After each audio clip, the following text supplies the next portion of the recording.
Saturday night, Lamade Stadium, and it just feels like this showdown is a week early. Instead of the championship game, it's an elimination game between the powerhouse states of California and Texas. We look forward to bringing you the first pitch. It's Saturday night, Little League World Series baseball in Williamsport.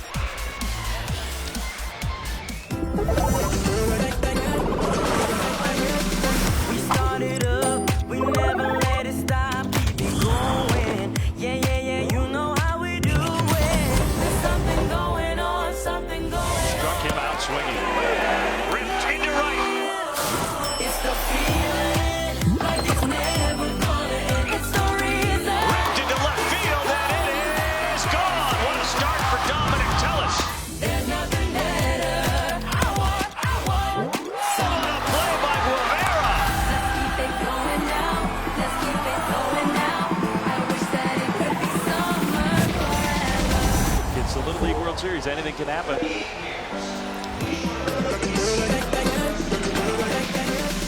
And already anything has happened. We welcome you to ESPN's coverage of the Little League World Series presented by Kellogg's Frosted Flakes. And tonight from Williamsport, it's California, the powder blue representing the West, and Texas representing the Southwest wearing the bright orange uniforms. Both of these teams 0-1. They're trying to avoid going 0-2. Images from today. All these games, elimination from title contention. And Mexico did their job. They went deep. Gael Cortez hit 2 of them, 3 RBIs. Italy scored a bunch of runs to make it 12-7. That's how it ended. Kenny Ricks and Rhode Island stay alive. They beat Oregon 8-0. Ricks with a home run. And Donovan Antonia, just a little while ago, we watched Curacao beat Japan.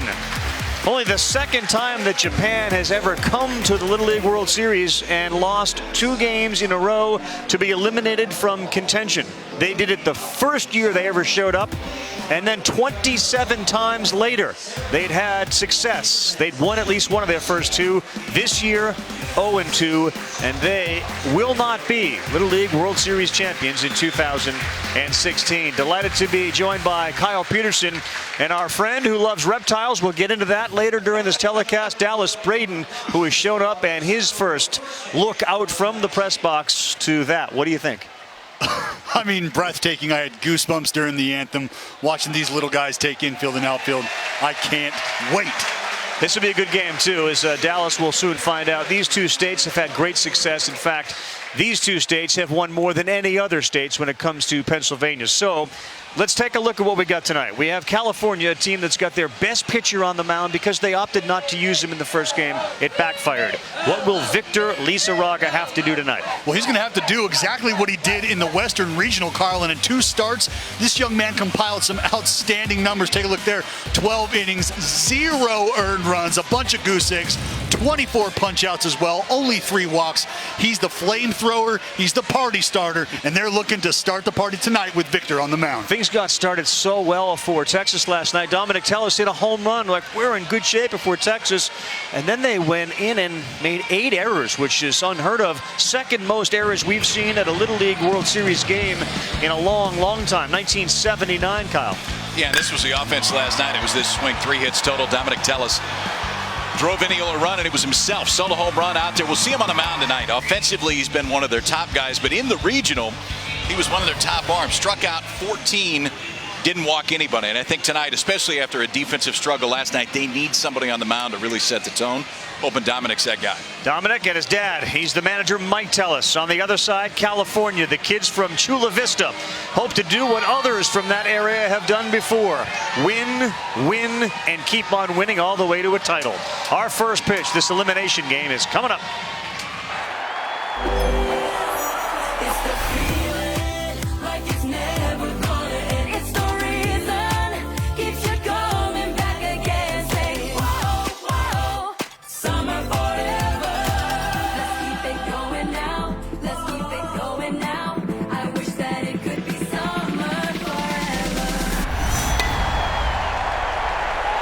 Little League World Series is presented by Kellogg's Frosted Flakes cereal. They're great, and in part by the Odyssey from Honda, official vehicle of Little League.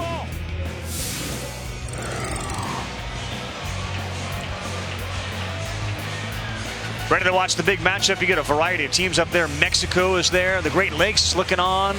And there are some others who are looking forward to watching the game as well. Those from the southeast, the team from Goodlettsville, Tennessee. They got a showdown to watch tonight. Intensity high. Have some fun. You play so more relaxed when you're having fun. Cameras are gone. Fans are gone. We're back at McAllister Park. Have some fun, boys. Have some fun. We love you guys. Yeah, baby. Play better, play loser. I like that from Michael Tellis, the manager of this team from McAllister Park in Texas, San Antonio, Texas, and Chula Vista, California. And when you think about these two states, you're talking about, as I mentioned, the most winning states. And this is the most often seen matchup between U.S. teams in the history of the World Series. California and Texas have met 13 times. Yeah, it's just generally a little bit later in the week. No doubt. This is about as early as I think we've ever seen this. So the two teams coming in that many thought would have a chance to potentially be the U.S. champion or at least play for it. One will be eliminated tonight. All right, Southwest goes to the field in orange. Coming up to bat, the team in blue. From the West, we take a look at today's lineup. It's brought to you by Kellogg's Frosted Flakes.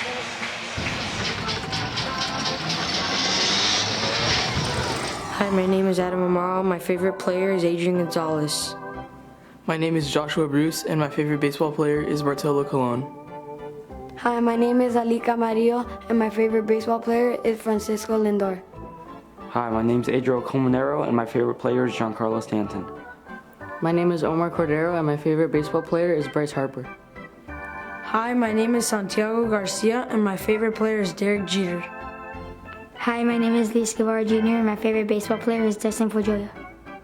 Hi, my name is Devin Hinojosa. My favorite player is Jose Altuve. My name is John Luke Hobdy, and my favorite baseball player is David Ortiz. My name is Daniel Leon, and my favorite baseball player is Aroldis Chapman. Hi, my name is Victor Lizarraga, and my favorite baseball player is Alex Rodriguez. Hi, my name is Lucas Marujo, and my favorite player is Will Myers. Hi, my name is Juju Padilla, and my favorite baseball player is Adrian Gonzalez. Hello, my name is Anthony Soto, and my favorite baseball player is Yadier Molina. All right, so we are ready for a good one as you take a look at Ali Camarillo. He's the shortstop. He's going to bat first. He's going to have to deal with Dominic Tellis. Throws it overhand, throws it hard. In the regionals in 2 games, the 5'7", 13-year-old who weighs 120, 14 strikeouts, no walks. Can walk anybody. I think it's the biggest number to watch tonight for a California team that you know is going to try to generate more offense, given that they only scored 1 run in the first. We'll see how patient they are. You can see where they sit right behind the dugout of the team from the West. Same on the first base side for the fans of McAllister Park's Little League. Also see how the defense plays tonight, a night after making 8 errors. First pitch driven to right. Caden Wallace going back. He won't get it. Over his head and rounding second, heading to third is Ali Camarillo. There's a start for you, a triple. And the boys from California are coming out hot, Ravi. Good job by Camarillo. Gets him a strike. No need to wait around. Let's get the action started. See there, gets a fastball up. Gets it up in the air. Wind swirling a little bit here. Finds himself on third. Lead off triple. Anthony Soto, the second baseman, bats now. Good breaking ball in there for a strike. California was stunned by Iowa yesterday. They lost 5-1. And they were the first California team to lose an opener since 2002. Another good pitch.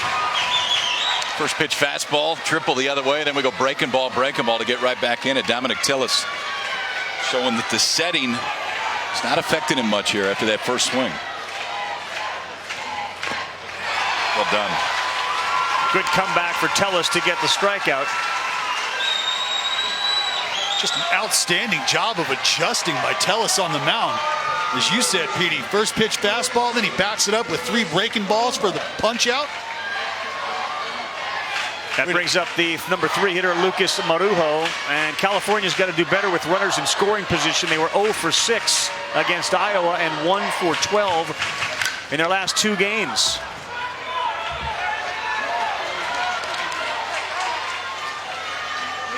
Marujo plays third base.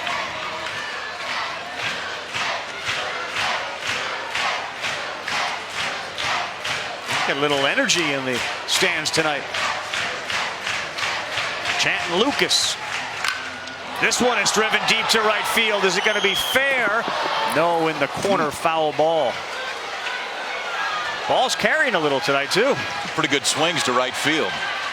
Well, they know Tellus has got a good fastball. He's already shown the ability to adjust and go to the breaking ball to get outs when he needs to. A lot of pressure on Caden Wallace out there in right field. Keep backing up, played deep tonight. 0-2 to Marujo. It hit him.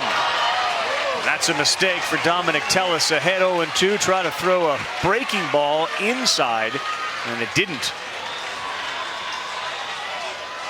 Pick up any signs. There's only one down. You gotta be smart. And that brings up the opposing pitcher, and certainly one of the things we've seen over the first 3 days at the Little League World Series, the pitchers who help themselves out, oftentimes with home runs.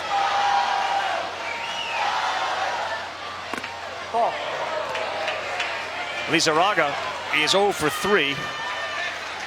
The other Tellus number we didn't give you with those 2 games and the 14 strikeouts were 2 hit batters as well.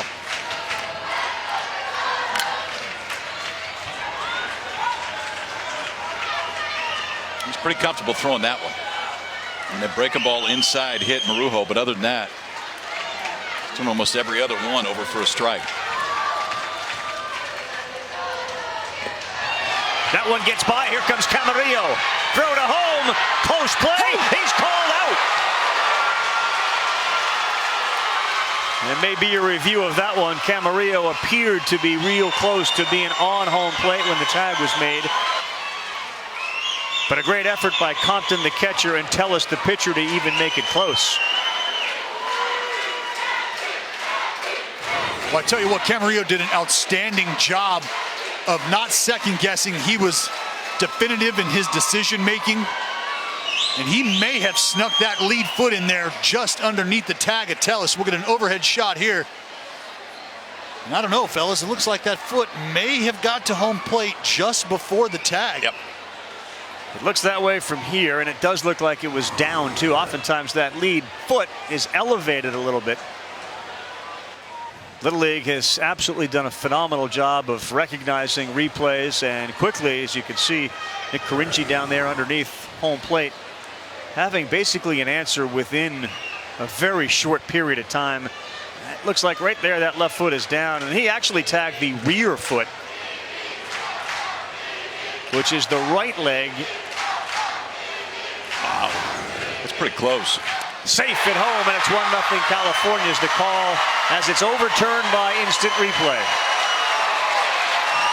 Rav, to your point, a lot of times you see kids slide into home plate. If that front foot comes up, tag him before he gets there. Even if it's over the top of the plate, it doesn't matter. That time, Camarillo did a really good job making sure that front foot was down, and California's on the board. Marujo made his way down to second on the play, so Lizarraga with a chance with a runner in scoring position again. This one is to right. This one might be playable. Here comes Wallace, makes the play, tagging, and the throw to third. Good throw, but not in time. Really good throw from Caden Wallace. Caden Wallace getting his work in early and often.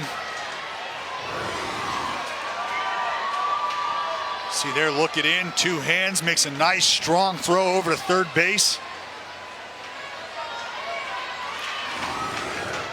The only thing that may have cost him a half a second was that he didn't actually catch it as he was running in. He had to reset his feet. So now Marujo is down to third, and again that pass ball or wild pitch becomes a run scoring opportunity for California. Adriel Colmenero. That one gets by, and here comes Lizarraga, and he's in to score.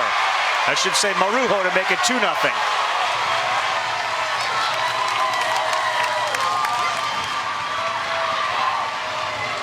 Kyle, you talked about the control and command of Tellus early on, something to take note of. See the breaking ball down here. Looks like Blake Compton just came up just a little too early. Like to see him stay down just a little bit, but blocking these breaking balls at this level, not an easy task. So a real good start for California. They have not hit with runners in scoring position, but taken advantage of a couple of pass balls. And with Lizarraga and his great numbers on the mound tonight, we'll see if 2 might be enough.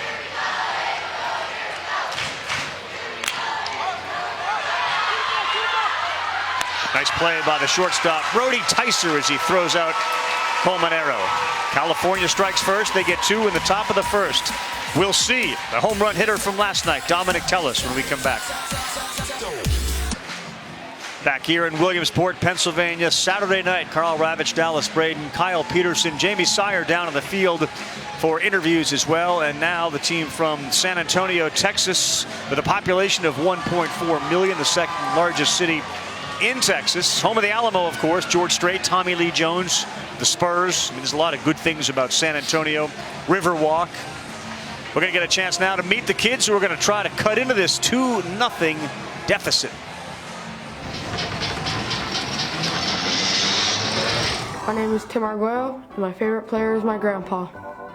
Hi, my name is LJ Brown, and my favorite player is LeBron James. I'm Ben Colton. My favorite player is David Ortiz. My name is Blake Compton, and my favorite baseball player is David Ortiz. My name is Jacob Kulba. My favorite player is my dad, Mike Kulba. I'm Matthew Flores King, and my favorite player is Derek Jeter. Hi, my name is Esteban Guillory. My favorite player is David Ortiz. Hi, my name is Gibson Maldonado, and my favorite player is Dustin Pedroia. My name is Orion Medina, and my favorite player is Ken Griffey Jr. My name is Britton Moore, and my favorite player is Runet Odor. Hi, I'm Rylan Quinones, and my favorite baseball player is Bryce Harper. Hi, I'm Dominic Tellis, and my favorite player is Elvis Andrews. My name is Brody Tyser, and my favorite player is Bryce Harper. Hi, my name is Caden Wallace, and my favorite player is Dustin Pedroia. A lot of Red Sox love being given, and now you're looking at Victor Lizarraga. He's on the mound. He's been sensational. He's their go-to guy, Ravi. He's their flamethrower. He's a big part of the reason they are here. An outstanding job in the Western Regionals. Take a look at those numbers there. Oh. Last night, Dominic Tellis turned around a fastball for a 1-0 lead, a home run off Devin Obie, and you start him off with a breaking ball. Then you throw a high fastball, and he swings and misses at that.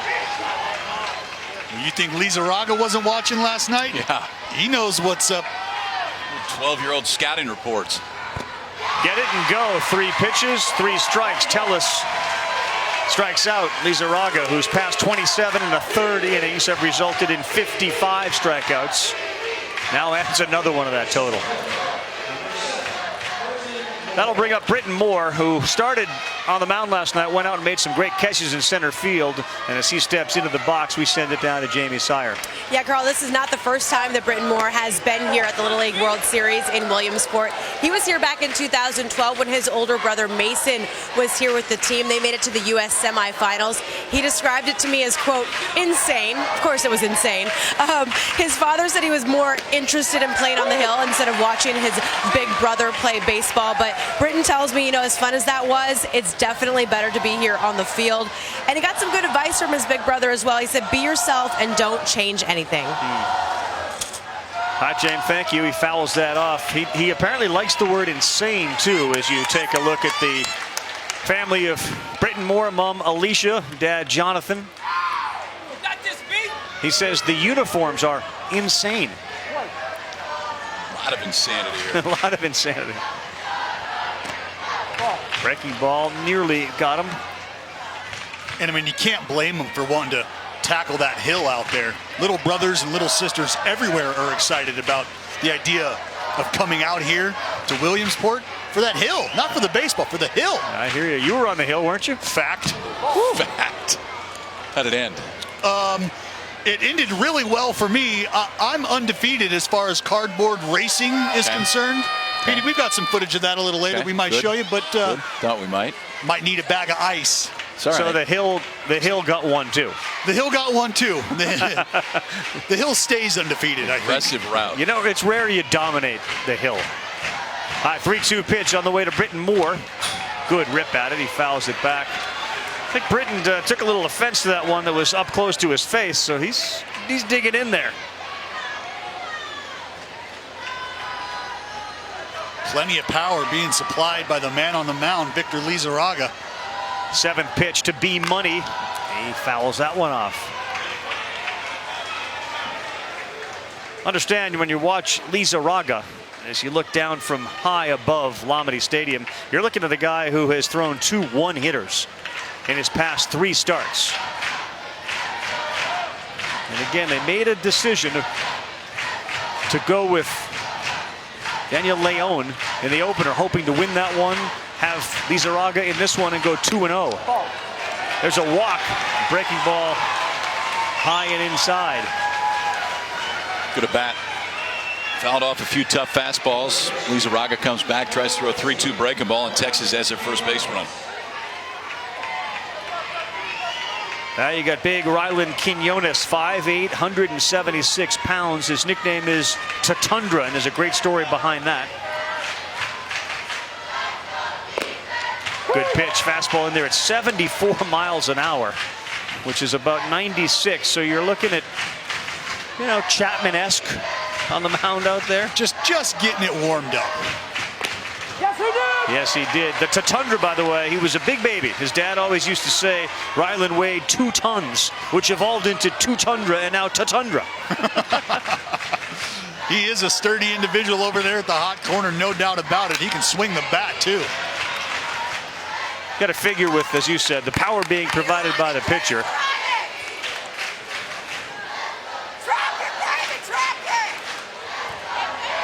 Mama knows best, Ravi. Drop it. Off-speed pitch, he fouls off. Dana Quinones is a restaurant owner.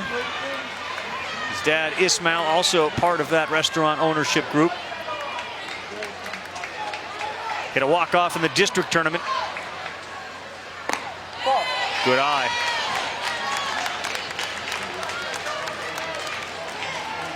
Making Lizarraga at least throw some pitches here in the first inning.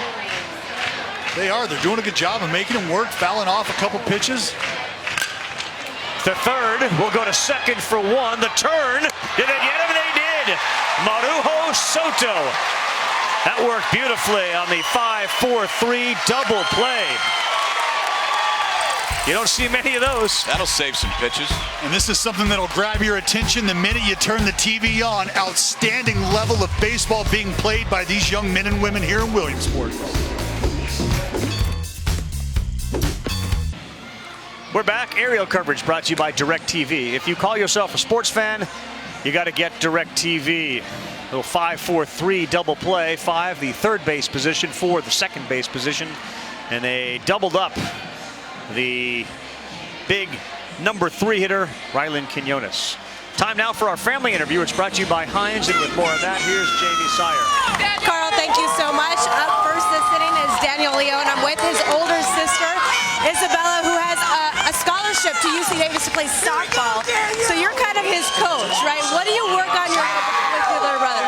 Well, since we were little, we'd always go out in the front yard, and whatever time we had, we'd use it. So we'd play catch, whatever he needed. Hitting, defense, pitching, I was there, and we were there each step of the way to help each other out. What's it like being here in Williamsport and watching him play? Oh my God, I'm so proud of him. He's been playing his heart out. All his hard work has really shown out on the field, so I'm just beyond proud of him. All right, you guys have a pretty loud cheering section. What's that all about? Well, it's Parkview Little League.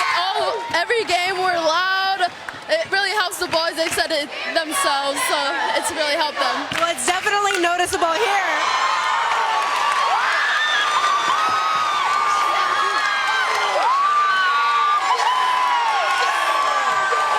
How about that?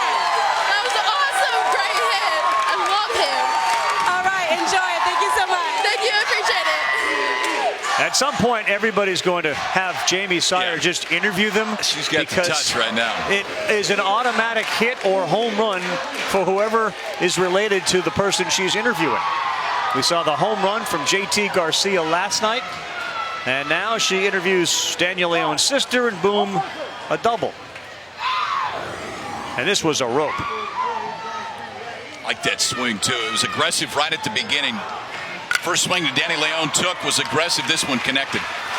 One hopper to the wall out in left center field. Leadoff man on in the first 2 innings for California. Julian Padilla will try to bunt here, and he gets down one. It's going to roll foul, and then they got to touch it. Woo! It started to head back towards fair territory. So California, first inning, start off with a triple. They lead off the second with a double. And we got action. We got action, but back to Danny Leon for a minute. Can you imagine having that at your disposal, an older sibling being able to take you out to the front yard, to the park across the street, and really hone those skills? As she said, very proud. She can see it shining through. One thing I think about is, lucky for Danny, his sister's not a boxer. Well, he does have another sister who's a singer, and maybe she's trying to teach Danny how to sing. But really, the thing I took away from that was how much support she gives to a brother. You don't get a lot of that with the siblings. Over there at second, Maldonado, nice play. Really nice play, saved a run from scoring, and he gets the out. That was a heck of a play. Maldonado going into the slide on the grass. Wherewithal to stay to his knees, square his body up. Tried to get the throw over to first, make it strong. A good pick over there by Flores King. Great play on both ends. Crisp game tonight. Joshua Bruce steps in. They're trying to get their first hit with a runner in scoring position at the Little League World Series. Fastball fired in there at 71 miles an hour. Joshua Bruce, a 12-year-old, 5'8", 166. He's big into the funny faces. JB or J Beast, if you will. Joshua Bruce. Ouch. And the Beast just got hit, and he stirs it up with that signal back to the dugout to keep it moving.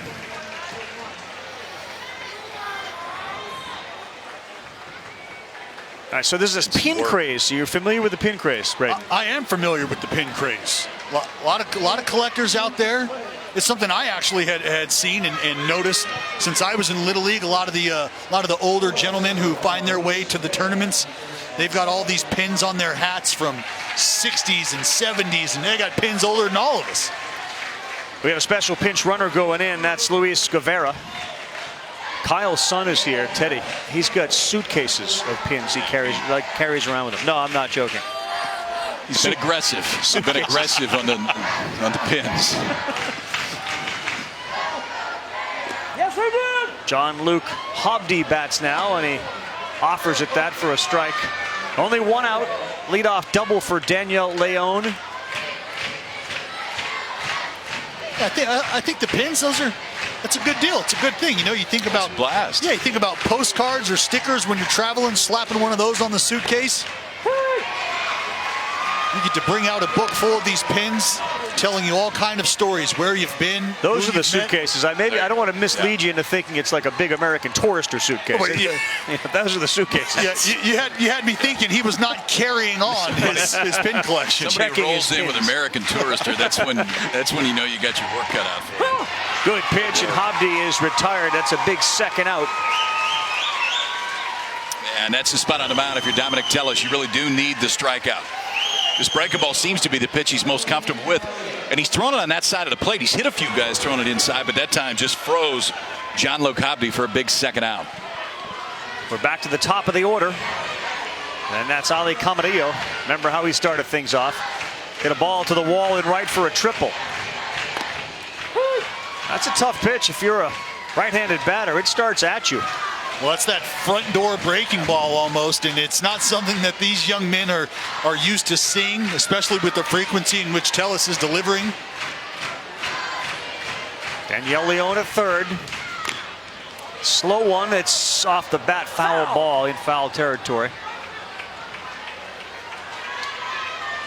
So quickly ahead of Camarillo, 0-2.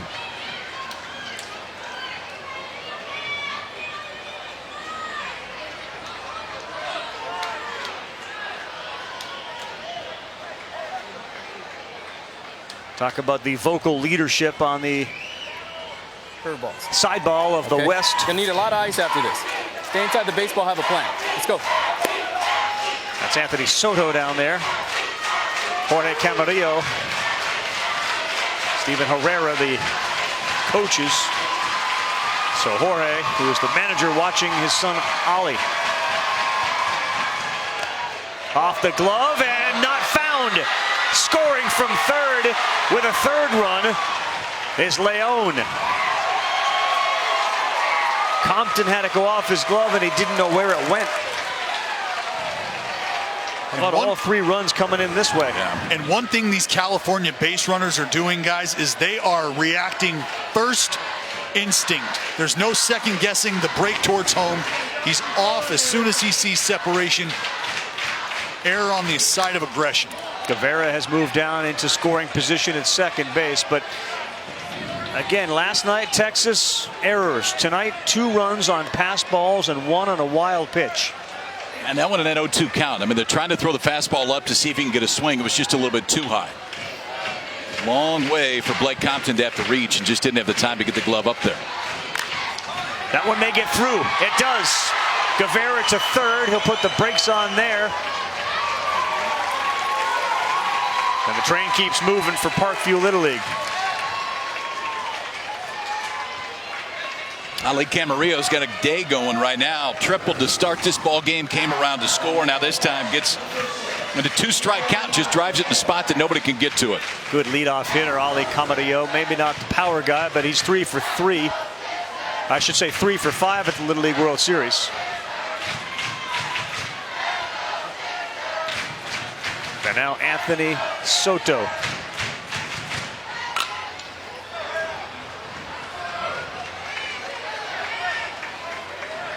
You okay?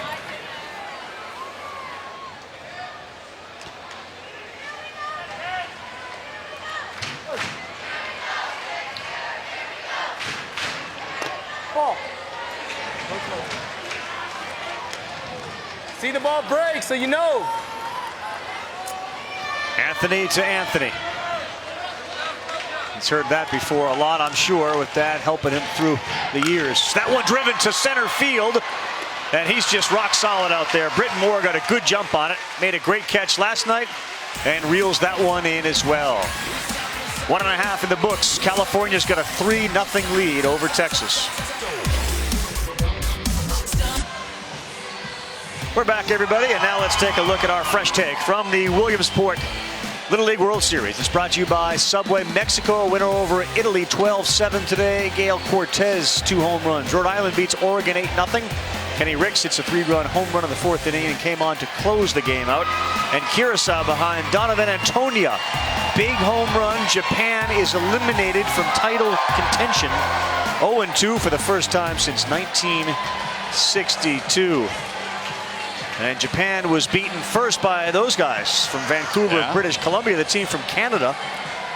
Their starting pitcher that night was unbelievable. They ran into 2 really good pitchers.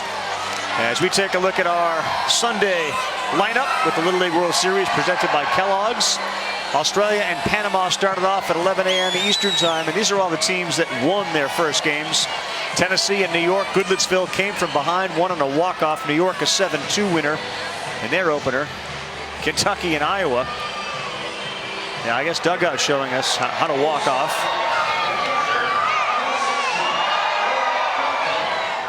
Got the wave working here at Lomedy. And Blake Compton, first one to see the pitch in the 2nd inning.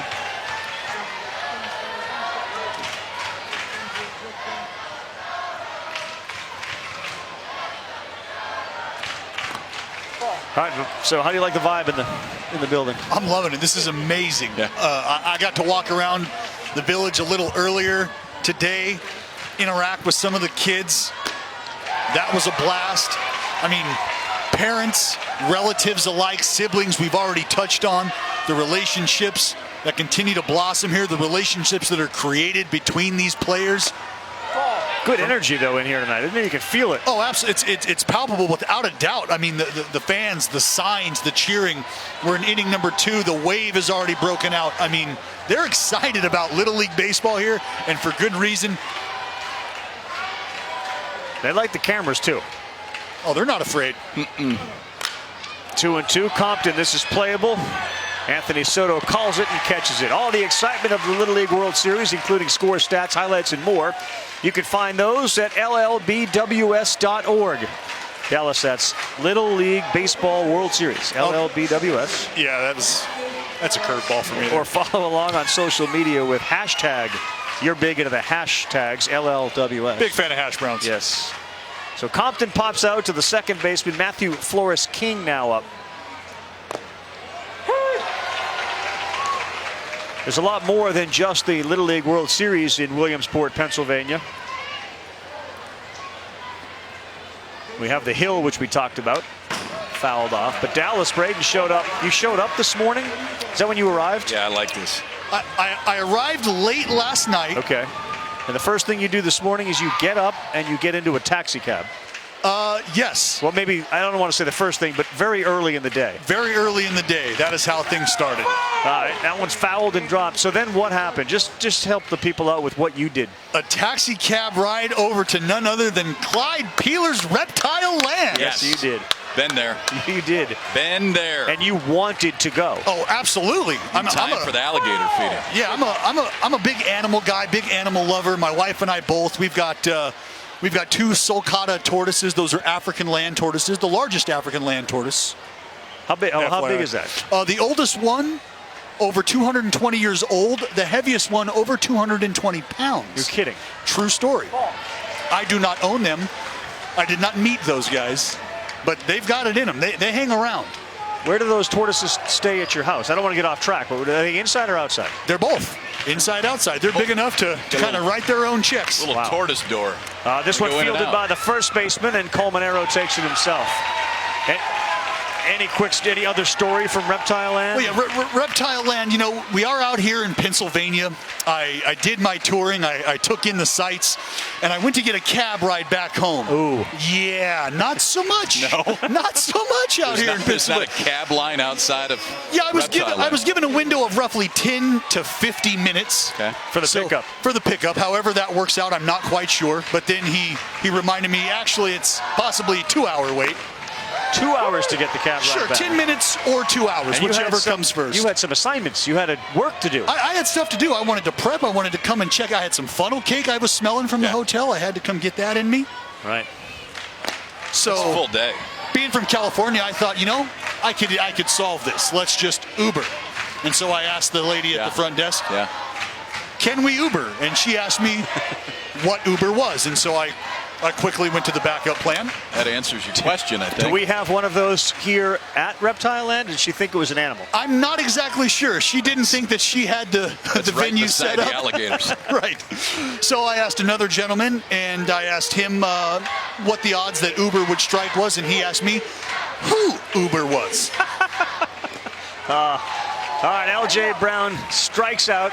That'll do it. I promise we'll get you home from the ballpark tonight. There's the car. It's waiting for you. Oh, lights out. Maybe not that car. We're back, not a Reptile, but dugout, sharing some of the pictures with some of the fans here tonight. California leads Texas 3-0. Many former Major League players grew up playing Little League, just like these kids. Jose Altuve was able to share his favorite Little League memory with us. Take a listen. My favorite Little League memory. I think I hit a grand slam in like a championship in the 9th inning. We were losing by 2. I hit a grand slam and we moved to the next series, and I'm never gonna forget that. And all he's done since then is hit and hit and hit and hit some more. In fact, his Astros are leading the Orioles tonight 6-1. Shocker, he is 1 for 2. He's hitting .365 this season. Very well could win the American League MVP award. And if anybody's going to be a source of motivation for these kids, it's going to be Jose Altuve. I mean, literally half the team from Texas is taller than Altuve is. Literally. Yeah, I mean, the average height of the kids from South Korea is 5'7". Right. He had home run number 20 this week, I think, didn't he? And he's 10 feet tall in his spikes and in their minds. Hugely popular in the Houston area, obviously, but his popularity extends well beyond the borders of the United States. All right, we go to the third inning now, and California, team from the West, got a 3-0 lead. Luis Marujo hit by a pitch, scored a run. Takes a big rip at that one and fouls it off.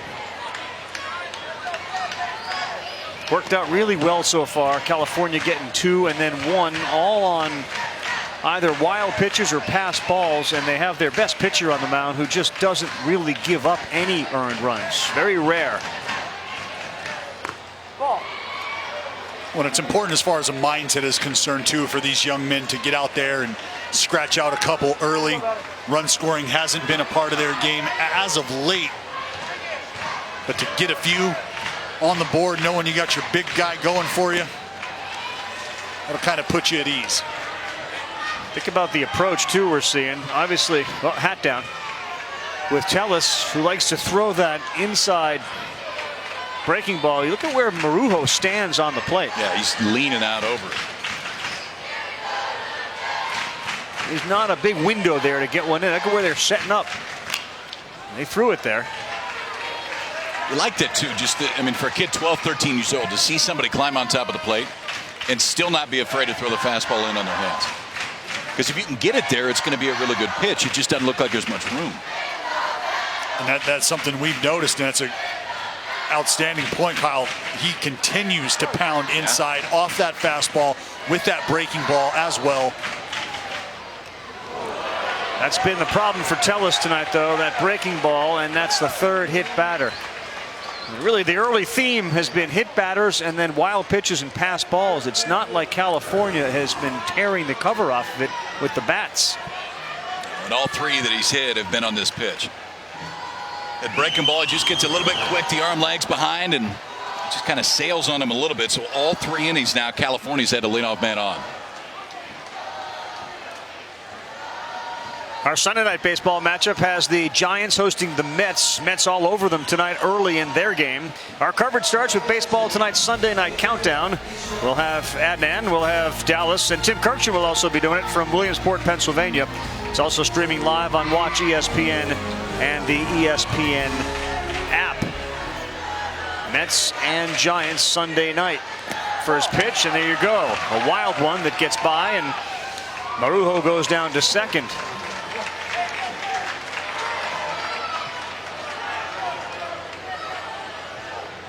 Another reminder that baseball tonight will follow us tonight. And the Mets did beat the Giants today 9-5. Bartolo Colon. Bart picked up his 11th win. I was wondering if there was going to be some type of conversation, because this is self-destruction here for Texas. Hey, you did a good job. Okay. Hey, expect the baseball. Okay. Check Brody to the left. Make sure you check him. Okay. We're going to get out of this. All right. Hey, line drive. Okay. Somebody catch a line drive and double him off at second. Okay. Make a great play. You got to be a wall. Okay. Keep hitting your spots. You're doing a good job. All right. Hey, expect the baseball. Right, expect the baseball. All right. We're going to double them off. All right. Let's go. Let's go, bud. First visit. Yes, sir. Thank you. All right, so Mike Tellis, who's the manager and also the third base coach. His goal, too, is to bring good baseball to San Antonio. Mike Wallace, the manager.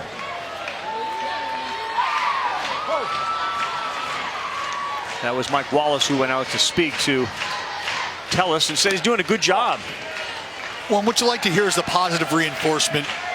You know, visualizing the success. Hey, we're going to get a line drive here. Somebody's going to catch it. Know what you're doing with the baseball. All important information. Took something off that one. Pretty good pitch, but now he's in a 3-0 hole.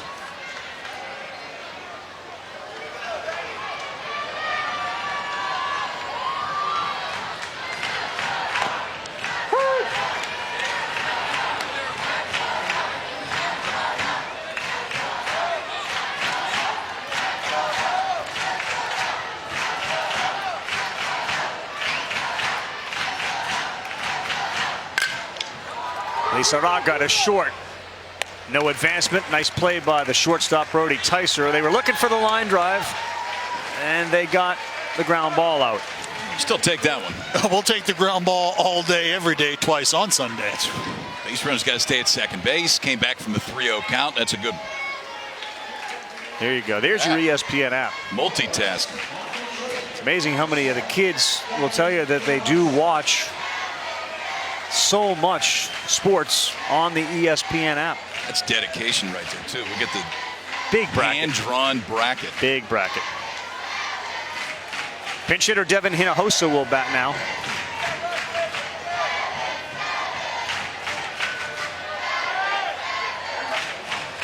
Oh!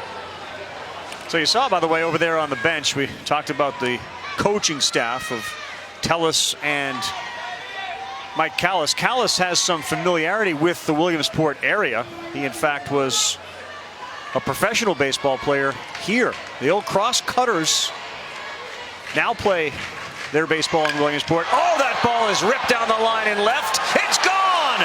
Home run for the pinch hitter, Devin Hinojosa.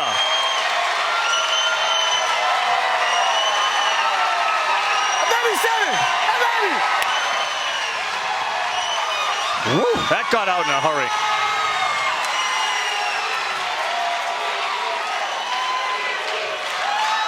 It's not bad when you can bring this guy off the bench.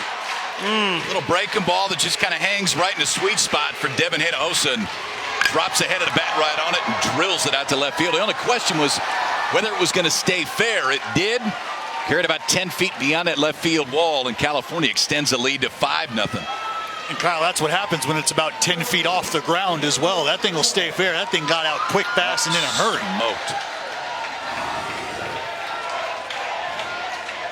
Devin Hinojosa comes off the bench and provides a 2-run home run. A 5-0 California lead.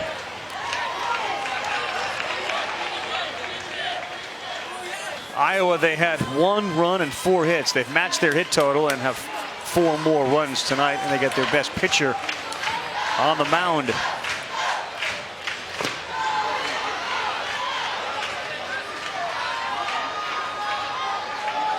Daniel Leon has got 1 of the extra base hits tonight. And they have 3 of those, a triple, a double, and a homer. You said this, Tellis has no fear about throwing the ball inside. And he's hit 3 already. 2 of the 3 have scored.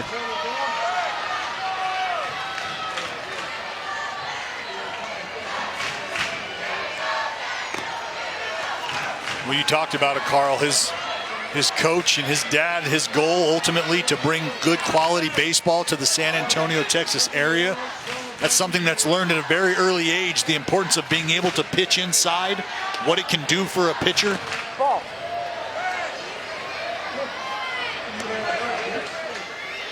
And you can bet that information has been passed on. And that's why we see Tellis continue to attack the inside part of the plate here. He's thrown 50 pitches. On the ground, it's the shortstop. Good arm.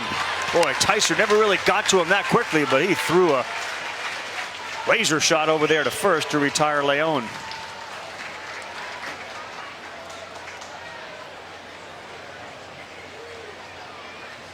Well, most of the team that represents McAllister Park in that San Antonio area have been playing together since they were 6 years old. And like most kids, they'd rather win, and they hate losing more than they seem to enjoy winning. They just really get upset when they lose. Omar Cordero pinch hitting right now. Called strike. There hasn't been a lot of losing. Their regionals was a bit of a test. They lost to New Mexico 9-6 and had to come back and beat them again. And they did in the championship game 13-3.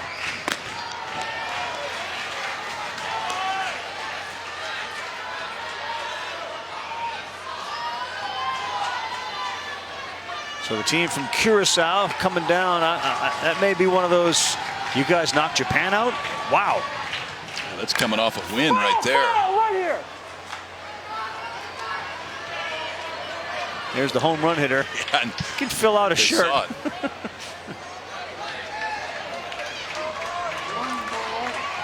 So they beat Japan. They went up. They may have taking a swim, a little something to eat. Now they're back out watching more baseball and getting some high fives for their performance. It's going to be a tough team. Curacao very good. And again, with Japan out, a lot of people will look to South Korea, Dallas. The South Koreans have come to Williamsport 3 times. They've never lost a baseball game in Williamsport. How's that? And that's scary when you think about them showing up here, understanding what that means for the rest of the field. They got 5. They got 2 in the first, 1 in the second. They picked up 2 more on that loud shot. The pinch hitter gets the home run, Devin Hinojosa. And it is 5-0 with 2.5 in the books.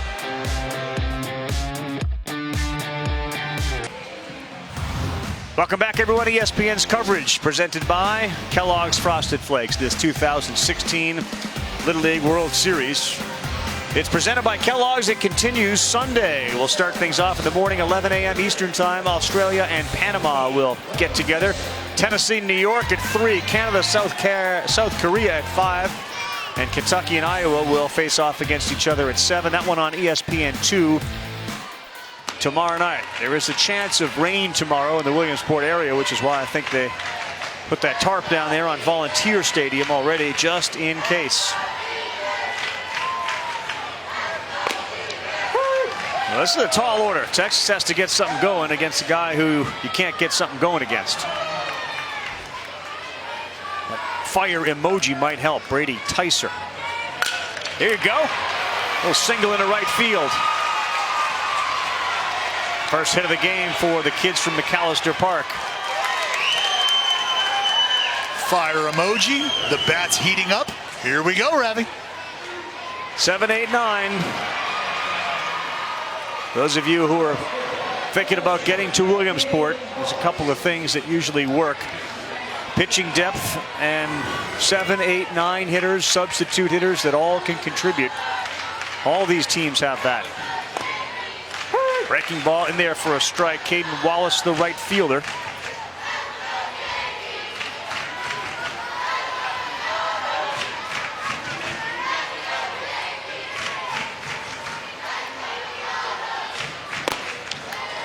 That one was above Moose's head.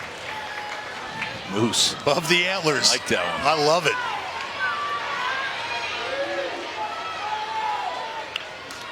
.411, Big Moose, 82 pounds, and he's gone. Little League University provides web-based training for the coaches, umpires, league volunteers, and parents. You can watch videos, review practice plans. Just get some ideas on how to make Little League more enjoyable. Visit and join for free at littleleagueuniversity.org today.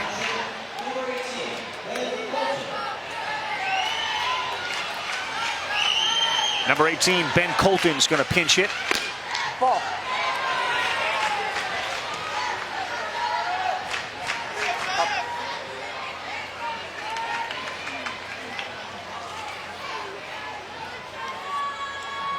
Look out. Got drilled in the back as that one from Lizarraga was wild. Wow. Ben didn't even flinch. Just shrugging it off. Yeah, no, I'm good. Yeah. They got a lot of ice out there in that village. In fact, smiling over there at first base. And that brings up the leadoff hitter, Dominic Tellis. So back to the top of the order. The 7 hitter, single. The 9 hitter, hit by a pitch. That's how he started Tellis off when the first pitch of the game was thrown to Tellis. Breaking ball, then he went fastball.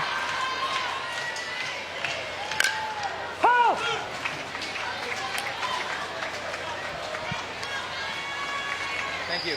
Dominic went deep in game 1. He could change this one if he could do it again. Straightaway Central last night. Wild swing there and a pitch that was never in the strike zone. It's 1-2. Well, that's the tough task at hand for these kids. Is you got a guy up there throwing flames. You've got to make a decision very quickly. Outside corner called strike 3. Tellis down for the second time tonight via the strikeout. You know what's pretty good about Lizarraga? He seems to be not only a hard thrower, a smart thrower. Well, he's pitching out there, Carl, and he's moving the baseball, as Kyle pointed out, he's moving the baseball to both sides of the plate, up and down when he's ahead in the count. And obviously, as we can see and the folks at home can see, just the raw stuff allows him to pitch with that fastball. That brings up Britton Moore. And lower right-hand part of that scoreboard, Kyle, will show you the speed. Somebody throws it over 71 miles an hour. You'll see it, and then you'll see the Major League equivalent from 60 feet 6 inches away. Our field pitcher mound here 46 feet away. So if you throw a pitch 75 from 46 feet, you take it back to 60 feet, it would be about 98 miles an hour. We've seen kids in this tournament too go above that 77. Yeah. That's as high as 80 miles an hour. That just hurts my feelings. Oh, well, it was hurting some catchers' hands the other day too, because the glove was coming off after every pitch. Ouch! Foul ball. What was your peak velo there, Raids? I don't know why you would do that to be on national television, Carl. Was it? But I'll bite. What was it? 100? I don't know. No. In Braden's prime. Braden's prime, 93. Yeah. On a really, really hot day with a Jugs Jr. The original. Sky high. I can't believe where Daniel Leon was playing. He fires it in. But we don't need to do that. We already got 3 outs. We'll take 4, but we already got 3. Leon was shaded towards right. It ended up hit right at him.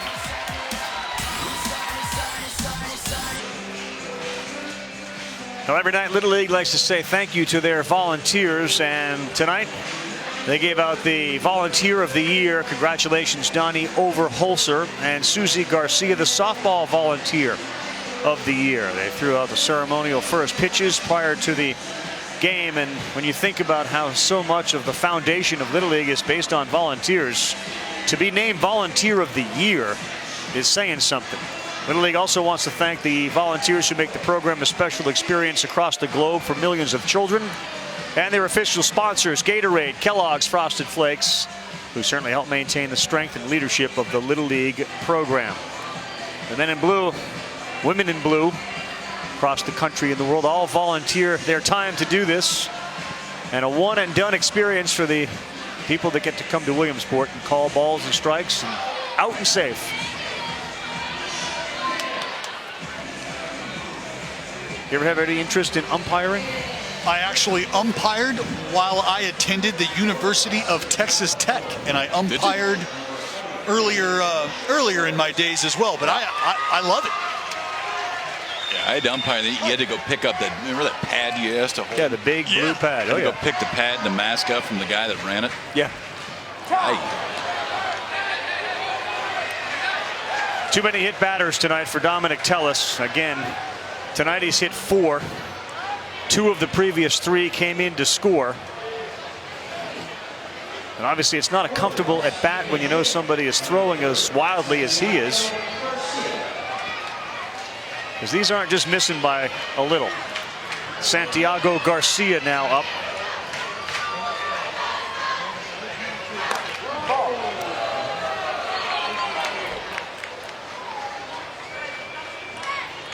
Nicknamed Santi, short for Santiago. Not him personally, just the name. Leadoff hitter on, and the leadoff hitter has scored each of the first 3 innings. Dallas and Kyle, you're both pitchers. What would help Dominic out from avoiding all these hit batters? At first glance, he likes his breaking ball. In my opinion, mechanically he could start to shorten his stride and give that time, as Kyle alluded to, give that arm time to catch up so he can get on top of that ball instead of working on the side of it. You see it start to back up and hit the right-handed hitters. I think sometimes too, especially kids that are young, they try to create velocity with that front side. Front side pulls out of there as fast as it possibly can, and your arm just can't catch up. When that happens, that's when that ball really flies. Arm angle drops a little bit, ball sails on the arm side, and that's kind of what happened with the breaking balls and the fastball. Better there as he strikes out Santiago Garcia. First out of the inning.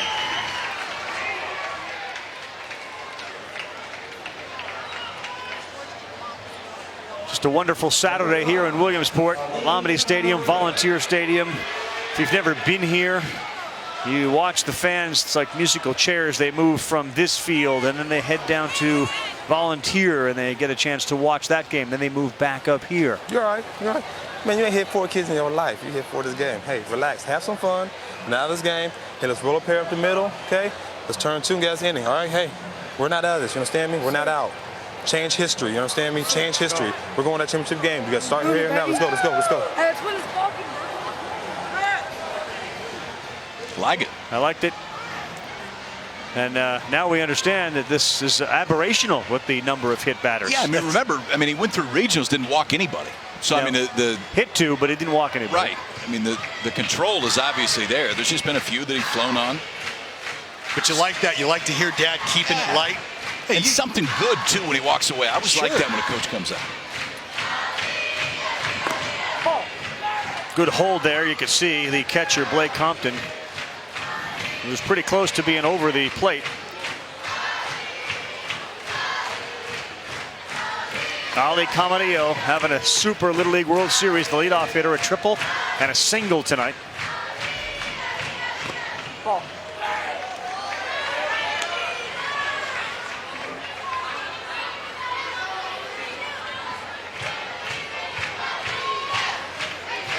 His team from Chula Vista, you go back to 2009.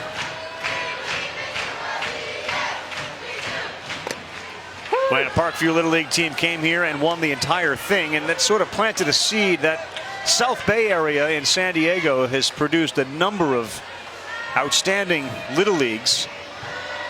Chula Vista, California, 09-13. Back here again in 16.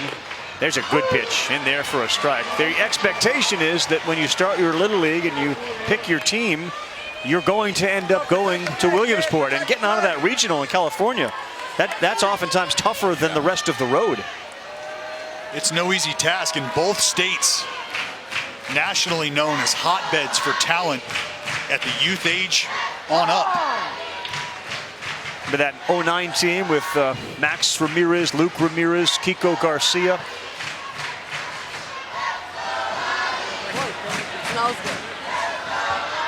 Here comes the 2-2. Fouled at the plate. Let's go down to Jamie for more on what the kids from California also have to deal with. Yeah, Carl, the California kids, they've been in school since mid-July. Their school year is actually year-round. They go 6 weeks on, 2 weeks off. So they got a lot of homework to catch up on. 90 minutes of study time built in to their daily schedule. The parents say it's pretty organized. The only concern is that 9 of them go to the same school, so there might be some copying of the homework going on. Slash there is, probably. I wouldn't call that copying. I would call that a group team collaborative effort. That's tutoring. That's all that is. Slow roller. Tellis goes to second. Good turn, but not in time to get Camarillo. So we keep talking about teamwork and chemistry, and that's what you're suggesting. It goes from the field to the classroom environment here. For them, it is absolutely carried over, Ravi. They understand that they're resources. Use your resources. Without a doubt, they've succeeded as a team. There's no reason for that to stop between the lines. I see what you're saying. Now created an incident when they return. Check swing, and Anthony Soto would like another chance at that one.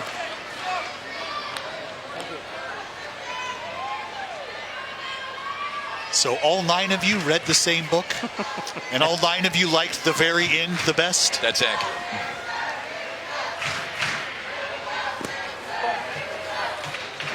Texas and Tellis trying to get through an inning without giving up a run. They gave up 2 in the first, 1 in the second, and 2 more in the third, and that's how we're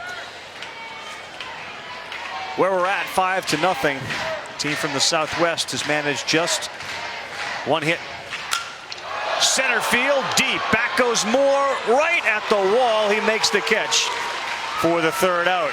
Good rip from Anthony Soto, the number 2 hitter.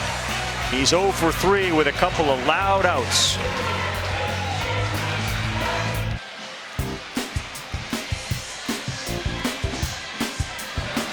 We're back. back. ESPN's coverage of the Little League World Series presented by Kellogg's Frosted Flakes. Yeah, some people like Frosted Flakes with their dinner. Some people like pizza. We just saw how quickly that was cooked. And Braden now gets he thought the pizza was coming up here, but instead got both hands up in the air. Jamie Sire and her esteemed partner, Larry Starks, over there.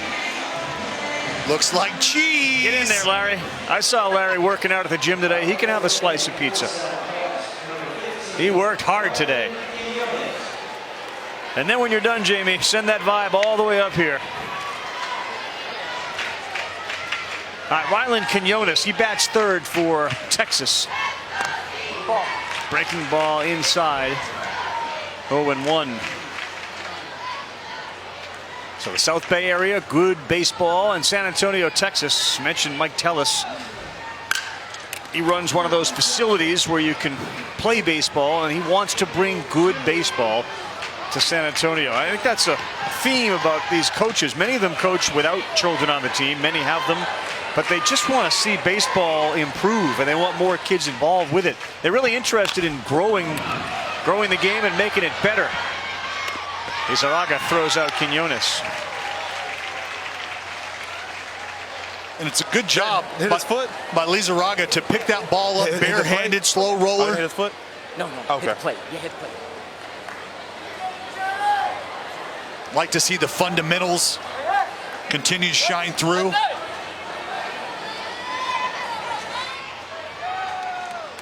All right, guys, you've both been on the other side where Lizarraga is. Is there any approach that you might want to take against somebody like this to get some base runners? I don't think there's anything wrong with trying to lay a bunt down at some point. You usually need base runners and bunt for a hit. But he's shown, I mean, when he's this good, it's hard to string 3, 4, 5 of them together. So you got to take some chances when you get out there, too.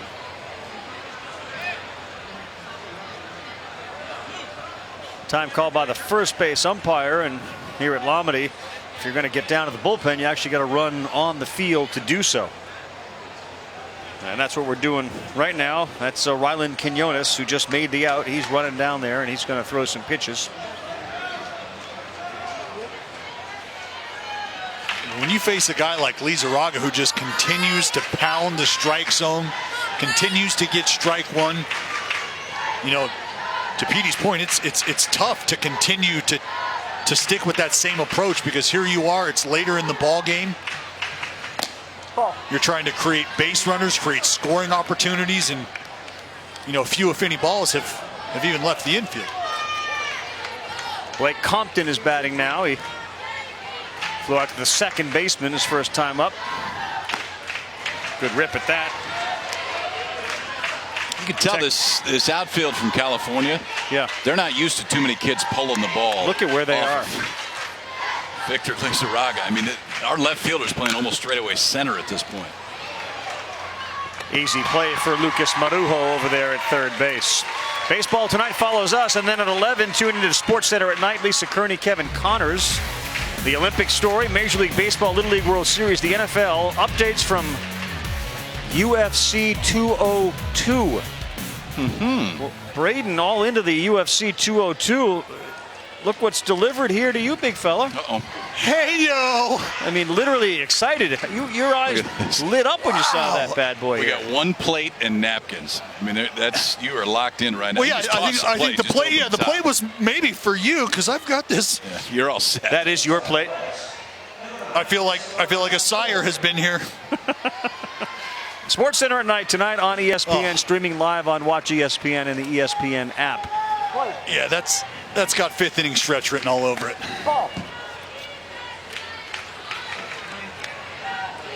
Esteban Guillory bats now. Any thoughts about the UFC fight? We've done a lot of coverage on Sports Center about it.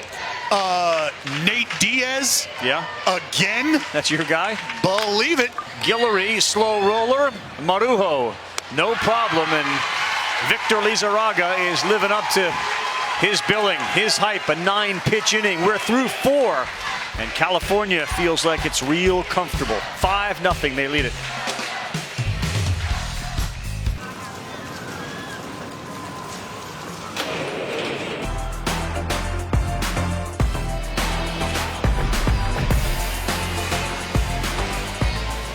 Kevin Hinojosa getting some love as he rounds third. We take a look at our Honda game summary. He came in as a pinch hitter and delivered a home run.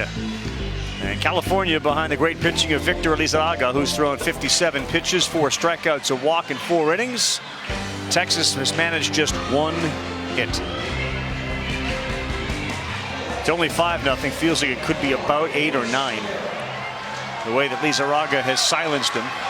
16,000 plus on hand tonight here in Williamsport, South Williamsport, which is where Lamade Stadium is for this Little League World Series game. Pinch hitter is Luis Guevara. Ball.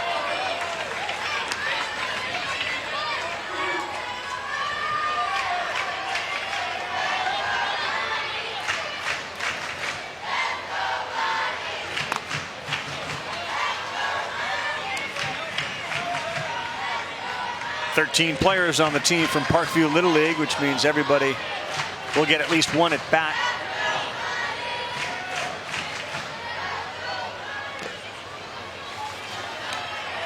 Guevara's making sure that his is going to be with swings in it. We're hacking. We are hacking. I'll take the one with swings.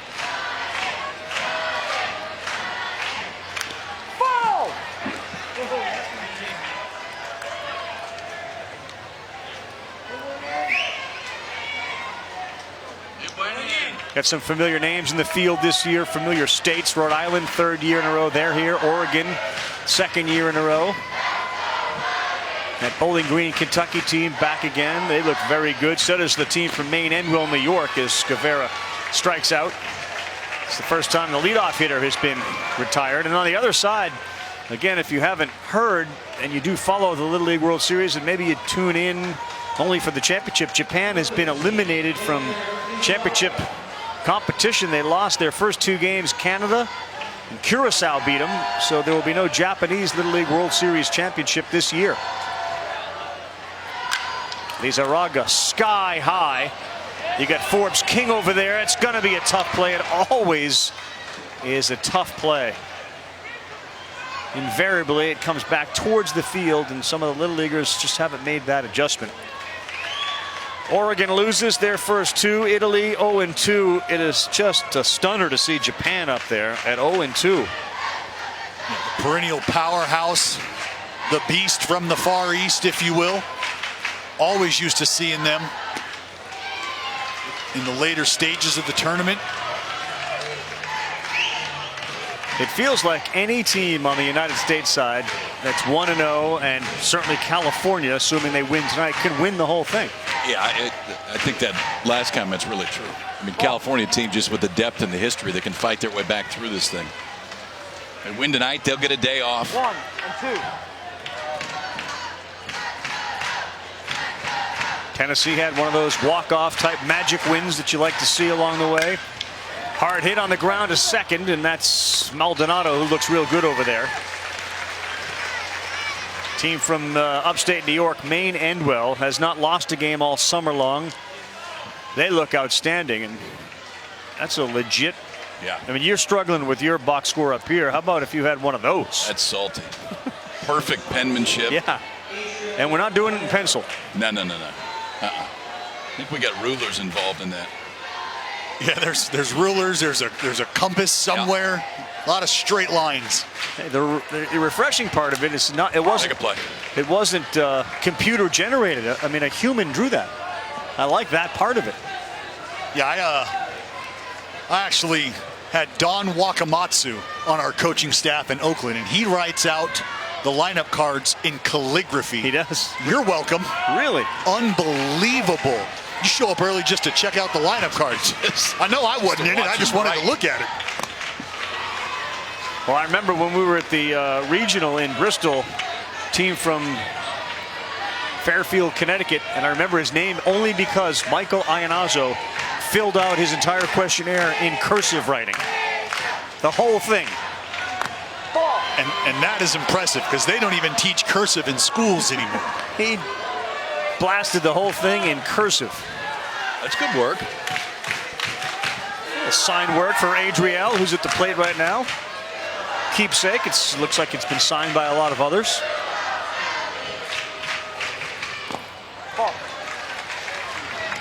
This will be the last batter that Dominic Tellis can face now. He's thrown his 85th pitch, which is why we saw Rylan Quinones getting ready.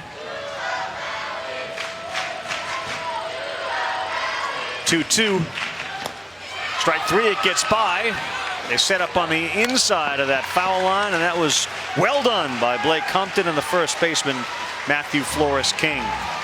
Dominic Tellis' night is all over on the mound. Will they be able to get some runs?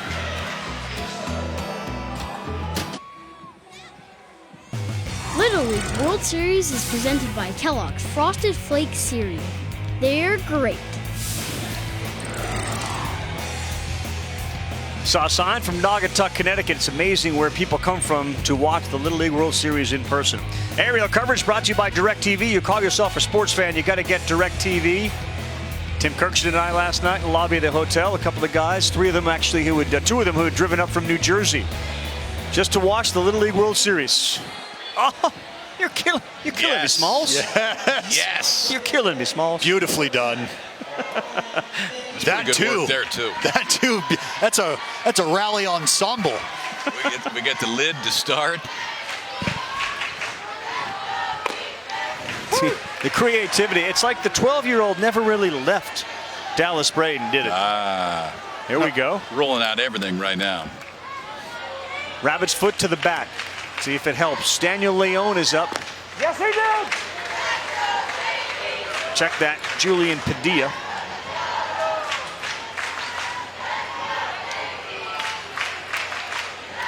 And check it one more time. Let's go with Orion Medina. There we go. Got him. Found him. Everybody plays here.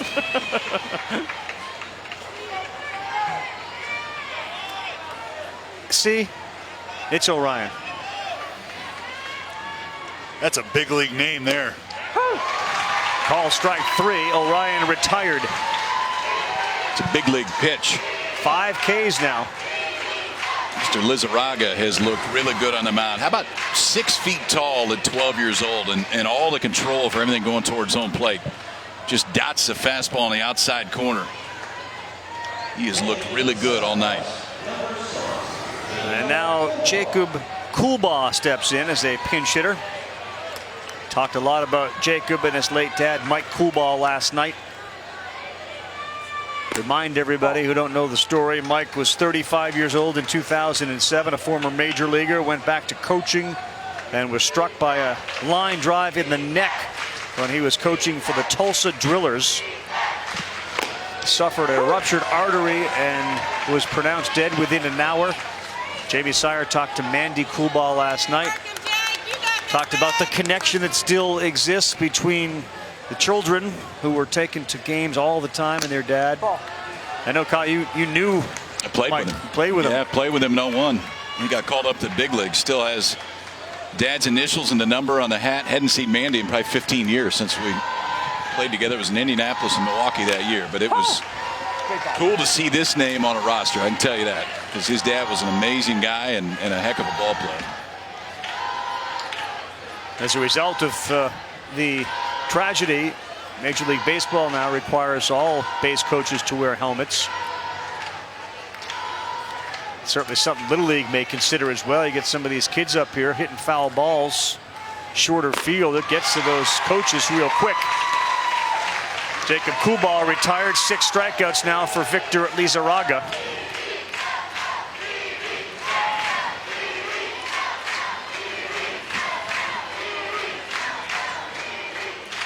He's retired 6 in a row. And now it's Tim Arguello, number 19, who's going to be a pinch hitter. That sends Braden to the notes right away. He's got notes that no one can read. I mean, it's like we've talked about cursive and we don't need an eye test after this one. If you can read that one, we're 2015 locked in. You don't need glasses, but magnifying glasses. No one can read what you printed out. I feel like I had a team of Keebler elves chisel out my notepad for me. Appropriate, it seems, at the Little League World Series, but Bryce was right. Give me something on Arguello. Have you found it yet? Nickname? What do we got? Pet turtles? I'm reading Helvetia 4 size font right now. Single spaced. When you get something, let us know. Boy, he swung, so the hit by pitch will not count. It's a swing and it's a strikeout, and they'll throw to first. That's the third out. Anything yet? He's a big fan of LeBron, but I don't see this one going to the finals here.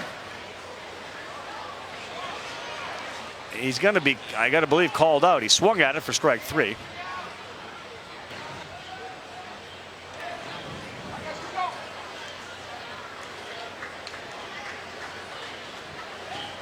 That's the third out. Here we go, boys. Off the field we go. That's it, boys. We're still looking for the stat on Arguello from Braden. Arguello, big LeBron fan. Attaboy. Attaboy.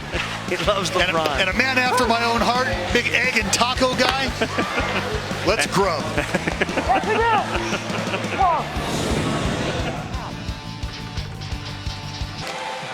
Welcome back, and you see the moon high above South Williamsport, Lombardy Stadium, the foul pole down the line, and you get California with a 5-0 lead. We've head to the last inning with baseball tonight on deck here.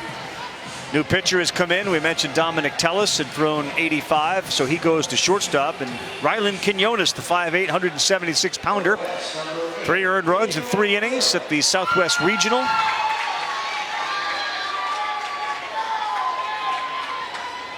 California will try to add to its lead. Daniel Leon is the first batter up. Doubled, scored a run as you take a look at Dominic Tellis and his line, which doesn't have the hit batters. And again, 2 of those 4 ultimately scored. Be part of the story of this game. Here you go, pitcher. But certainly the big story is going to be Lizarraga.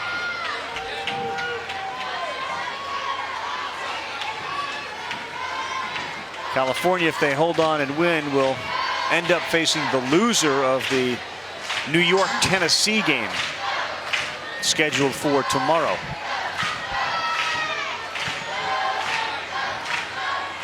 Leon shaking off some signs. He's looking for a particular pitch from Blake Compton down there.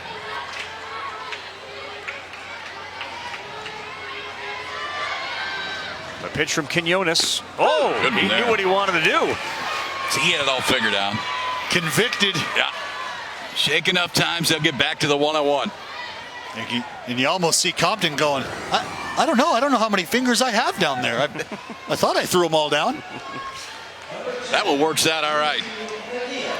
Good pitch from Dylan Quinones, who's come on in relief of Dominic Tellis. I should say Rylan Quinones. Now it's Julian Padilla.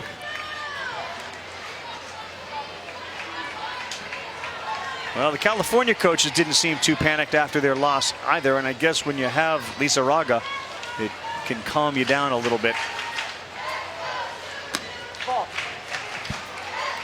And not an extremely interesting decision to start the number 2 with the hopes of being able to squeak one out and then have your number 1 guy lined up for that second game to kind of carry you through the weekend. But when you know you've got a guy like Lizarraga coming out of the Western Regional, having pumped 2 shutouts. He was the guy that was great against Nevada. A shutout 1-0 in the regional championship. Nevada had previously knocked off Hawaii and proved to be a real tough out. They went 4-0 in the regional play. And all 4 of those games, you know, California didn't exactly blow teams away. Northern California was an extra inning affair. They won 7-4 over Arizona and 14-11 over Hawaii before winning 1-0. So to their credit, they've been tested and been able to win as opposed to just rolling through. But the West Regional is always one of the best, if not the best region. In the dirt, that's a walk to Padilla. It's the 5th time in the last 6 years a team from California has been to the Little League World Series. Sweetwater Valley Little League went 3-2 last year at the World Series and fell just a game shy of the U.S. Championship. Remember, the team from Redland, Pennsylvania won the United States side.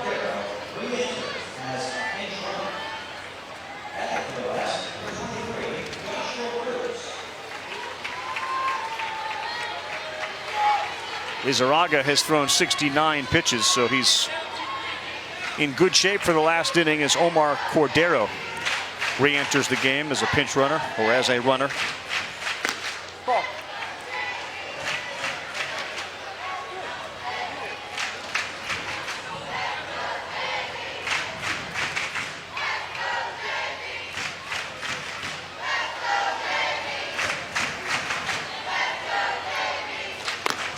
JB there cheering. Joshua Bruce swings and misses at that one from Rylan Quinones.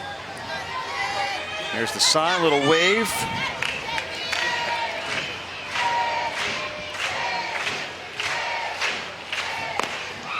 On the corner, good pitch. International teams have won the last 4 Little League World Series titles. Japan, South Korea, Japan, and Japan back to 2012. 11 was the last team from the United States, and it was a team from California. It was Ocean View out of Huntington Beach.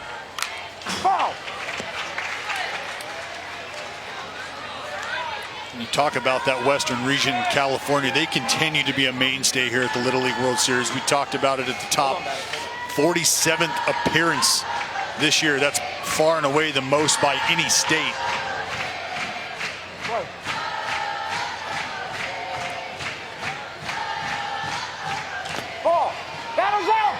One, two. He called it a ball, but there was a swing, so it's a strike. And Bruce is retired. Second out of the 6th. 2 strikeouts for Rylan Quinones. You look at the history of California here. 47 times, as Dallas just said. That's most among any American team. 23 times in the championship game, and they've won the whole thing 7 times. It'll be a little bit different route this time, and the first time since this tournament expanded to 16 teams if this California team can come back and win it, because nobody has lost their first game and won the whole thing. Yep. And the league's on that South Bay, you think about it, and the teams, Parkview in 09, East Lake in 13, Sweetwater Valley, Parkview again this year. About a 14-mile, 15-mile stretch. And they're just loaded with baseball talent. Many of those kids delighted to see the All-Star game and the Home Run Derby and all that in their city of San Diego this past summer. Santiago Garcia. He's got a 2-1 count against him.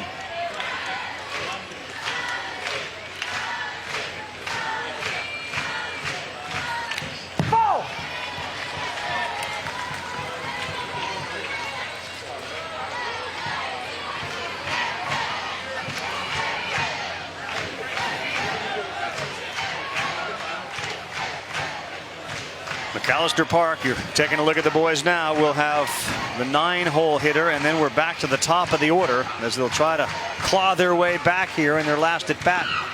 Swing and a miss. So Rylan Quinones does his job. No runs come across for the West. 3 innings with zeros. Now it's up to Texas. Come on. Hey, come on. Hey, we're not out. We're not out. Hey, we're not out. Let's go. You have to let your bats fly, guys. We cannot sit there and take pitches. Let's go. You have nothing to lose now. You have nothing to lose. Nothing at all. Let's go. Yes. All right, Adnan and Tim Kirkshin. You guys got us? Adnan, wave. Hello, Adnan. Yeah, there you go. Yay. Yes. Hey, perfect. And Tim Kirkshin ready. Dallas will head down there once the game concludes. Hey, Timmy. Feeling the vibe on the Baseball Tonight set for sure. Looking forward to a good hour of Major League Baseball stories, as we see if the team from McAllister Park can manage anything against Victor Lizarraga. Dominic Tellis will hit second. He's all ready to get up there and show him something. Gibson Maldonado, second baseman who's been rock solid in the field, is going to lead things off. Sits there with 69 pitches. He can get up to 85. The West, California, since the Hinojosa home run on the 3rd, they don't have a hit. There's only been 5 hits total in the game.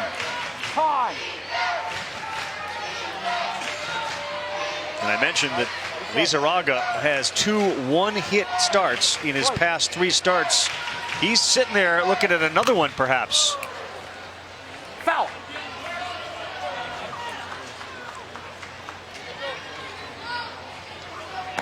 How about that, pitchers? How about 3 one-hitters in 4 starts? You got it pretty frisky out there. Yeah, he is. And Kyle, you made the outstanding assessment that he has control of all his movements, his body. He's a young man at 6 foot tall, is Lizarraga, and he's got elbows and kneecaps growing and going every which direction right now, and he has a great handle. Uh-oh, this one ripped to right, backing off the glove of the right fielder, Hobdy. A leadoff double from the number 9 hitter, Gibson Maldonado, and that was ripped. It was ripped, and it's exactly what Texas needed. Just something good to start this inning, get that leadoff man on, and this ball is hit with authority the other way. Gibson Maldonado. We've seen him defensively out at second base. Now we see the offense. Just out of the reach of Gianluca Hobby and out in right field. So it's a leadoff double for Texas as they turn the lineup over. When we heard it as we went to break, you heard Coach tell the guys, let it fly. We've got nothing to lose here. Let it fly. Let the bats go. Let the hands work, boys. Tellis rips one to third. Nice snare by Lucas Marujo. 2 really hard hit balls. One of them results in an out. And again, it just doesn't stop the outstanding defensive play across the board here at the Little League World Series. Yeah, we saw you, big boy. Britton Moore next up.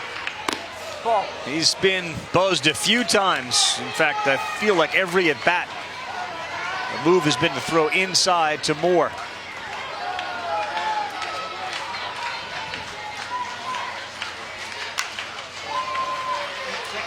There does seem to be a little more freedom in their swings, doesn't there? It's funny how your back up against the wall can do that to you. As Coach said, nothing to lose. Yes. Could be the inverse hat, cup on ear, shade look. It could be. It very well may be. There's a lot to be said for the rally cap. Double rally cap, invert, upside down shades.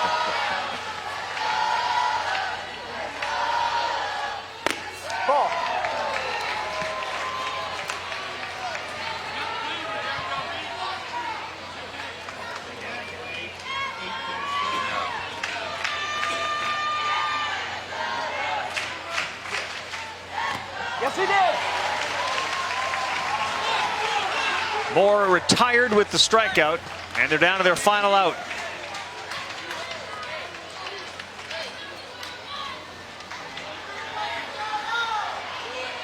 Eighth strike of the night for Lizarraga. Struck out 3 in the last inning. Now that to get the second out in this inning. It's 79 pitches, so he's got a chance to finish this one off. And the scoring at home, yes, that is a K, and then it's 2, catcher through to the pitcher, through to the first baseman, 2-1-3. Rylan Quinones, last chance.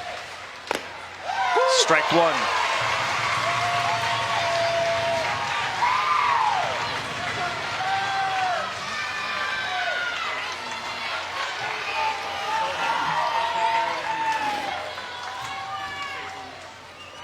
Yes, he did.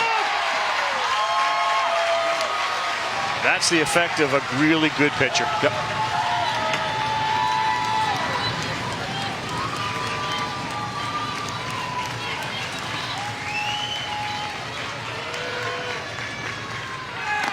Rock solid effort from Victor Lizarraga. And California right back in this championship tournament. He gives up just 2 hits. And he strikes out 9. Looked a lot more like a California team you're used to seeing. And that'll do it for the championship run of McAllister Park, Texas. So elimination day comes to a close. Lizarraga's mom there to watch and celebrate another outstanding performance by her son. So the 0-2 teams on the bottom of the screen, Oregon and Texas, have been eliminated from title contention. Japan and Italy. And Japan is a stunner, 0-2. Everybody else either 1-0 or 1-1. We'll see the unbeatens tomorrow if the weather will allow it to happen. We'll start our coverage at 11 a.m. Eastern Time with Australia and Panama. Please stay tuned. Baseball tonight. Adnan and Tim. Dallas is going to head down there as well, and they'll get to the Major League story and recap all that happened so far through the tournament here in Williamsport at the Little League World Series. Up next, baseball tonight. It's presented by Heinz. And for Jamie Sire, who we'll hear from in just a moment, Kyle Peterson and Dallas Braden, our entire crew. I'm Carl Ravitch saying so long, and here's Adnan and Tim. All right, Robbie, thank you very much. California rolls over Texas 5-0. As you mentioned, Carl, we got plenty from the major leagues, including a spoiled no-hit bid, the continued prowess of David Ortiz, and a great game between the Blue Jays and the Indians as division leaders there, perhaps the two best teams in the American League squaring off. As you see the fans filing out here, we'll have your full Little League World Series highlights as well from the day. But first, let's check in with our friend, Jamie Sire. Jamie? And thanks so much. Here with the starting pitcher, Victor Lizarraga, and a lot of pressure going into this game. This is an elimination game. It's all on the line. What did it feel like stepping out on that mound, knowing how much was at stake? I knew I had a lot of pressure on me. My coaches told me this was a tough team, but I was able to handle it well. You handled it very well, just 2 hits and one of them in that last inning. What was working well for you tonight? I think my curveball was working really well because I threw inside pitches, then I threw my curveball, and I had them like they couldn't hit it. And we see your fans behind you. They are very loud. How much does that help you when you guys are out there? It motivates me, you know? Like, it makes me throw another 1 inning, strong pitches, like just really work well so my team can succeed. Now, you guys did lose the first game since they had the new format. No one's ever come back from that. Why is this team going to be the team that's going to be the first one to do that? Because we have been in this position several times, and you know it's really tough, but like we work hard and we concentrate a lot and we focus so we can reach our dream. All right, well, congratulations. Go celebrate with your team. We will send it back up to Carl. Thank you, Jamie. Cachorro is his nickname, and as he said, California is now 8-0 in elimination games. They had to win 5 in a row to advance to the Southern California Championship Series, and they win their elimination game here tonight. We'll have more from Adnan and Tim in a moment, but now up in our booth with Dallas and Kyle. You looked at what he did tonight. He said his curveball was working really well, but I think he's understating it. It felt like everything was working really well. Well, he had a game plan, and guys, we saw that from the first pitch on. First pitch breaking ball to their big bopper Tellis, and from there, he dictated the action. He got ahead early and often with that breaking ball.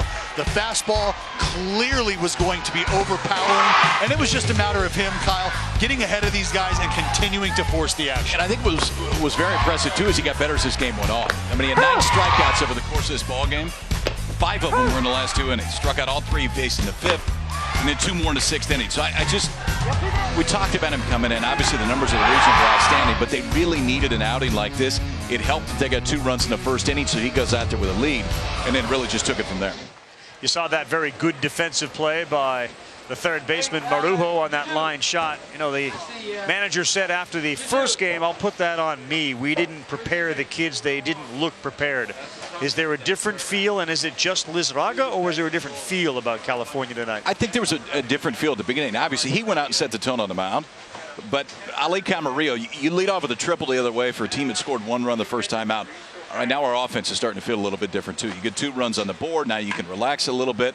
And it really just allowed Lizarraga to go out there and do what he's done so often. But I don't know where you think different when you have the lead. Doesn't matter how old you are, and they had the lead tonight. And Dallas on the other side, while they're gathered for one final time as a team now out of contention, they'll play a consolation game. If the goal of Mike Tellis and the rest of the coaches and parents is to bring good baseball to San Antonio, this is a great example of how good they can be. Without a doubt, and when you have volunteers and the operative word there being volunteer, who bleed and sweat the game of baseball for your children. They come out here and they try to instill the game. They try to instill life lessons, and I think that's exactly what they've done here, and hopefully Mr. Tellis and the family will continue to do so and continue to grow our game in San Antonio. One of the great lessons is learning how to deal with defeat and adversity. They made 8 errors in their first game and a lot of hit batters tonight and pass balls. Learn from those things as they grow, and they'll continue to get better and better. We'll continue our coverage tomorrow, 11 a.m. Eastern Time, as we say so long from Lomini down to the Baseball Tonight set, Adnan and Tim. Guys? All right, Ravi, thank you very much. Certainly we'll have Little League World Series highlights, including Mexico, Italy, Curacao, Japan, and Oregon, Rhode Island, plus the Major League story coming up on Baseball Tonight.